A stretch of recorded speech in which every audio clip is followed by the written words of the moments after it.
We have Cain and Abel here. This is Shakespeare, Lady Macbeth, who is actually the real villain in all of this. Richard III, played by Ian McKellen. Where do you know him from? X-Men. Magneto, they're using it right now. That's Gandalf. Gandalf the White. They said after the Gandalf.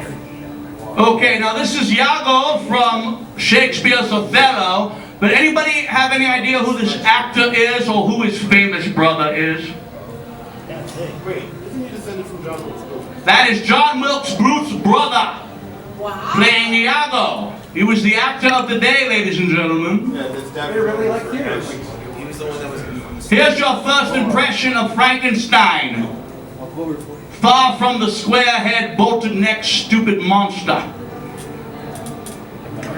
Jean Diable, John Devil.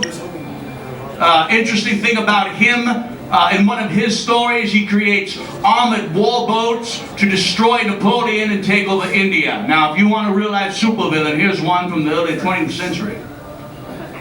We got long roots, baby. This is one of the first impressions, first drawings of Professor Moriarty. That's what Professor Moriarty should look like based on this 150-year-old illustration. Dracula. Dracula has a long mustache, not like Bela Lugosi. Here he is walking down the wall. It's a famous scene in the book. Not sparkling. Phantomas, note the domino mask upon his eyes. Dr. Fu Manchu. He would employ poisonous animals and insects, and he had thuggies. Thuggies are Indian assassins. Also bald. And what else? Bald. Also bald. Bald, yes. Bald is evil. And speaking of bald is evil, here's the reign of Superman, Siegel and Schuster's first story, long before the blue leotard, red cape wearing Kryptonian showed up. Here's your Ultra Humanite before he became a big white monkey. Lex Luthor on his first appearance. Note the bald head, note the purple gear, and note the sneer. Lex Luthor in a serial. What was it, Attack of the Atom Men or something like that? Dr. Death in Detective Comics, first supervillain in Batman. The Joker's first appearance. Now, do I have his? I don't have the picture. Let's see. We don't have the picture of the man who laughs. You'll have to go to the website. Red Skull, your Nazi supervillain. You can't fight Hitler every day. Gets a little old. Fantastic Four, first appearance of Dr. Doom. Who's this guy? Chameleon. Chameleon, first Spider-Man supervillain. Not a fan, actually. I threw him in there, though. X-Men, Magneto. Now, are people like Magneto and Dr. Doom, are they really supervillains? Because one man's supervillain is another's freedom fighter, yes? Yes. Here is the inspiration to Kraven the Hunter. This is from the film The Most Dangerous Game, which when you watch The Hunger Games, it's the same freaking premise.